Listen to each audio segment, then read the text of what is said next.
Hello guys, I am Akash Biswas and I welcome you all to Cricket Next. Well, we have been building up for the India versus Sri Lanka T20Is and there are a lot of questions that have been popping up like the coaching of Gautam Gambhir, the retirements of Virat Kohli, Rohit Sharma and Ravindra Jadeja, the captaincy of Suryakumar Yadav and also a few questions about the Sri Lankan team as they look to regain their stature. So we thought to have an expert's advice, and we have today with us former New Zealand cricketer and commentator Scott Styris. Hi, Scott. How are you? Hi, how are you? Hi, Akash. Yeah, I'm good. I'm good. Scott, welcome to Cricket Next, and we are so privileged to have you here. I'll begin our conversation with the recent changes happened in Indian cricket, Yeah, like the Gautam Gambhir era began, and now with the likes of Virat Kohli, Ravindra Jadeja, and Rohit Sharma buying out of the shortest format. Do you see? Is it a chance for the youngsters, to step up and make up their place in the team, especially when there is a T20 World Cup at home in 2026? yeah, like I do. I commentated in the IPL and said it there that you have to succession plan and you have to make sure that you don't have a lot of players retire at the same time. So the way that the IPL went this year with a lot of huge scores and the way that the local Indian batsmen played, I think right now is a perfect time to bring some of those young players in. And, for example, I'm a little surprised that like an Abhishek Sharma, after going to Zimbabwe, isn't here. There are other guys like that I would love to have seen have opportunities because you want in a perfect world, whatever country you're supporting, when you go to a World Cup, you want those players to have 20, 30, 40 games under their belt so there's no surprises anymore. They know all the players, all the teams, what international cricket's like.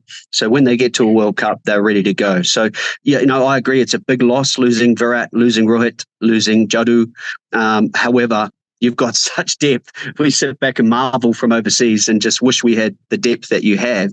And therefore, I'm sure, it won't be a huge drop down to those players. It's just more around experience. Well, talking about the experience, and you mentioned very rightfully that the team is going to miss Virat, Rohit, and Jaddu. But Yeah. as Rohit Sharma also announced his, retirement from the T20Is after winning the World Cup, and everybody had a perception that Hardik Pandya will be the next leader, given that he was the vice captain to Rohit in the T20 World Cup.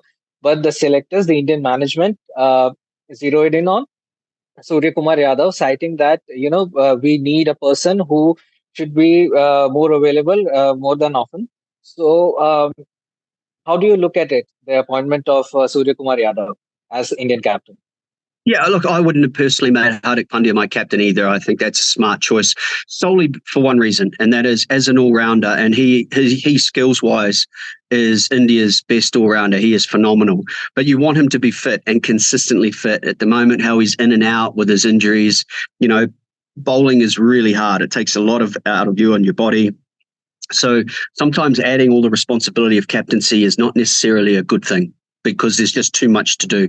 I'd love to see Hardik Pandya just concentrate, getting those skills right, batting and bowling, and then you can look at captaincy a little bit later on.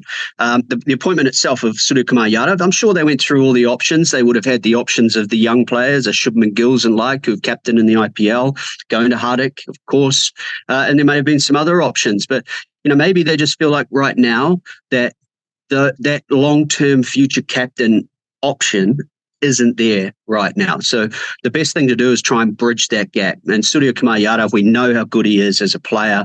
He's been under some very good captains with Rohit and then lately Hardik as well at Mumbai. So give it to him for a year or two, maybe till the end of that 2026, and then you can look for a more long-term captain once your team is a little more settled. So, I like the thinking of the selectors, I think, and Gautam Gambhir as coach. I think they've done a great job.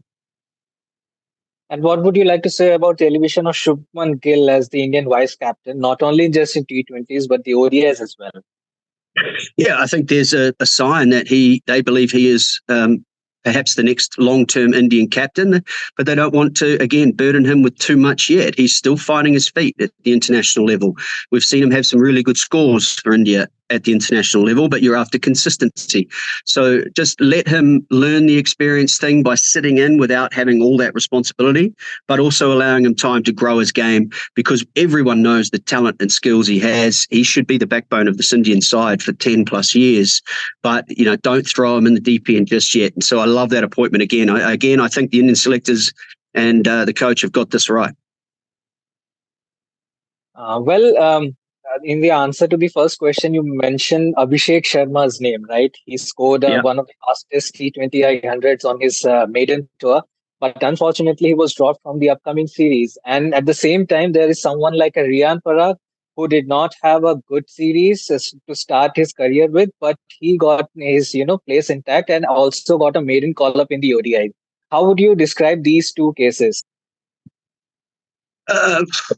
Yeah, look, at the moment, I think middle order batsmen are harder to find. So, and that doesn't matter whether you've got all the depth India has or whether you're from New Zealand where we have very little depth. I think finding those consistent run scorers in the white ball, in the middle order, is hard. And that's why Shivam Dube earned his right to be in this team. That's why we've seen Riyan Parag with his performances at the IPL. We all knew he had the talent. We were just looking for him to break out. Now that he has, I like it because, there's no point throwing players in for one series and then dropping them, and another series and then dropping them. You've got to give players an opportunity to feel comfortable at the international level. So I love the fact that they've picked him. I also would have kept Abhishek Sharma. I haven't quite worked out in my head who for. But for the same reasons, he did start well in his series in Zimbabwe. But, I think you've got to give those young players time. And India, with all their retirements of their legends, are just lost. You've got time now to bring that next wave through. Yeah, and as you mentioned, about giving opportunities to the players, there is one bowler who was out of this Indian setup, but after this IPL, he has got his opportunities. I'm talking about Khalil Ahmed. He was there, he was out of this team since 2018, and now after this IPL, he was there in Zimbabwe and going to be there in the Sri Lanka also. So I just want to know how big this opportunity is for someone like Khalil, who is making a comeback after such a long gap. Oh, it's a massive opportunity. He's another player. We saw when he first got picked, he's got a lot of skills, a lot of talent. Staying fit, bowling is hard work, and you're going to have days where batsmen get hold of you, and you've got to fight your way through it. So I think it's a really good sign of his character as well, that he has been able to fight his way back into the side. And after that IPL, he deserved it because, I thought he had a standout tournament. He played really well. And the other thing too is, India plays so much cricket around the world that, you do need a big battery of fast bowlers. You need 10 or 12 of them so that if there are any injuries, that you don't lose anything when the next wave comes through. So, I feel like I'm just sitting here praising the Indian selectors, but I think they've got it right. This is another guy with skills and talent. And, you want to keep giving him experience and the opportunities to perform. Well, as you said that, Indian team needs a big battery of fast bowlers. What would you like to say about the attack that has gone to Australia? I'm sorry, to Sri Lanka. Like it has Khalil. Bumrah is not there. Obviously, he has been rested. Siraj is there. And what we can make of it, he will be leading the charge along with Hardik Pandya. Dube is there. So how do you find it? Oh, look, it's the fast bowling stocks are the one area where India probably needs a little bit more help, which is why I like the selection of these youngsters.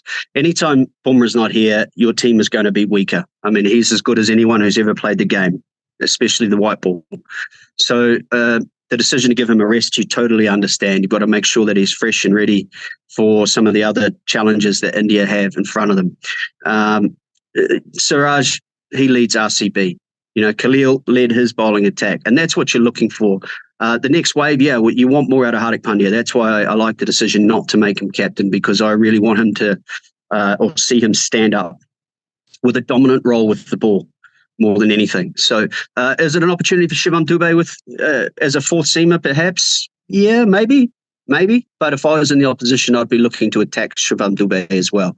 So this is a really good opportunity for a lot of players in this Indian team. And I think it starts with the bowling. I think you named some of the guys, but they really do need to bowl well if India are to win the series, like I think they will.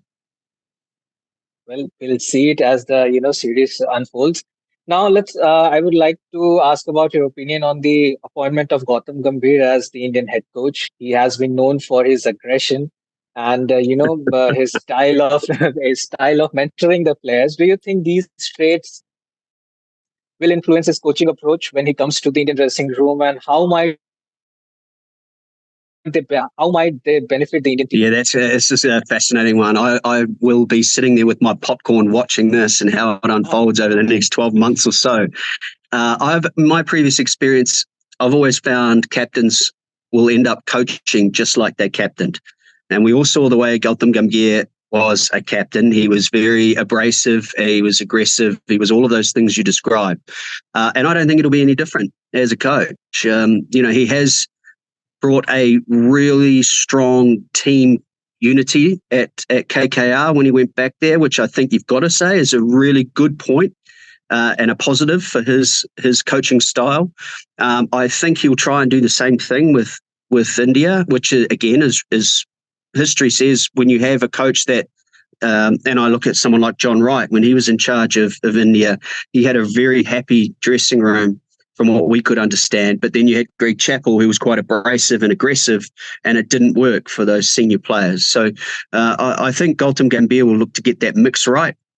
He certainly has the experience. He's a very, I've commentated a lot with him in the IPL. He's an intelligent cricketer. So, I like the appointment. And if he can continue doing what he was doing with KKR, then I think India have got themselves a good coach. Yeah, but we have known Gautam Gambhir more of as a player, and as far as his coaching is concerned, he has done mentorship for the last three IPL seasons, the first two for LSG and the last one for KKR. On a bigger picture, on a broader perspective, he doesn't have that kind of an experience of coaching a team. Do you think that will make any kind of a difference when he comes to the Indian dressing room? Well, it depends on the setup of the Indian team. What we're seeing a lot now is you have a head coach who's almost like a CEO coach of a company. He sits above that, and then the coaches that do all the work, batting, bowling, fielding, etc., are all sitting underneath the head coach. So I don't expect the head coach to do that much one-on-one coaching. They will certainly help when needed, of course. But Gautam Gambhir is responsible for the whole team, taking them in a certain direction. This is what we're going to do. This is the team, the tactics, all of that. So he may not have been the actual coach of KKR, but he, as a mentor, he had a big say in the strategy of how the team was going to look, what sort of cricket it was going to play, the roles that he wanted, and the people in those roles. Very, very similar, I think, to a CEO coach of a cricket side, which we're seeing a lot of now. Well, now I would like to switch a little bit towards the Sri Lankan team as well. The Sri Lankan team has been recently struggling a lot in the white ball formats. So I would like to know what they need to, what changes they need to make, to challenge India in this upcoming series. I think they need to do the exact opposite of what you just said, and that was changes. I think they're very much like New Zealand. They've got a small...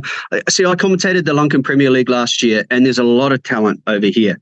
But when we were reading out the players' names or talking about them, they'd all played 2 games, 4 games, 6 games, 3 games for Sri Lanka. They had never given the players a consistent run and said, right, you are someone that we're going to give an opportunity to. We're going to play you for the next 4 months, no matter what. I don't care how well you go. And we'll reevaluate at that point. And to me, Sri Lanka have perhaps gone the opposite. If you don't come in and dominate right from ball one, then they pick someone else. And so there's a lot of players who've played for Sri Lanka, but they haven't really been able to nail it down. And New Zealand made that change under Mike Hesson. They said, we're going to give players an extended run. And I'd like to see Sri Lanka do that because they've got a lot of talent. They haven't delivered on the international stage like they should. And so therefore, I think you've got to change your strategy on how you're going to pick your team. And well, on that note, I would also like to mention the appointment of Charita Salanka as the new captain. And also, if you look at this Sri Lankan squad, it has several former captains who have previously led it. Case in point, But now they are coming up as a player and bringing their experiences on to the table. So, do you think the, will it mark, the first step of that change that the team has been looking for years now? Um, yeah, it's a good question.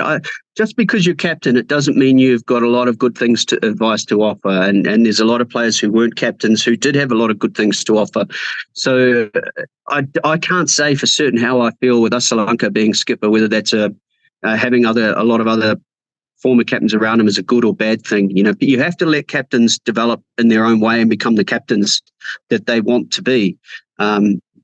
So, that's a really tough one. All I really ask is for Sri Lanka to pick their best side and stick with it no matter what. If there's one or two youngsters who they think in a year's time or the next World Cup is going to be key performance for them, then pick them and don't drop them until they've had a really good go.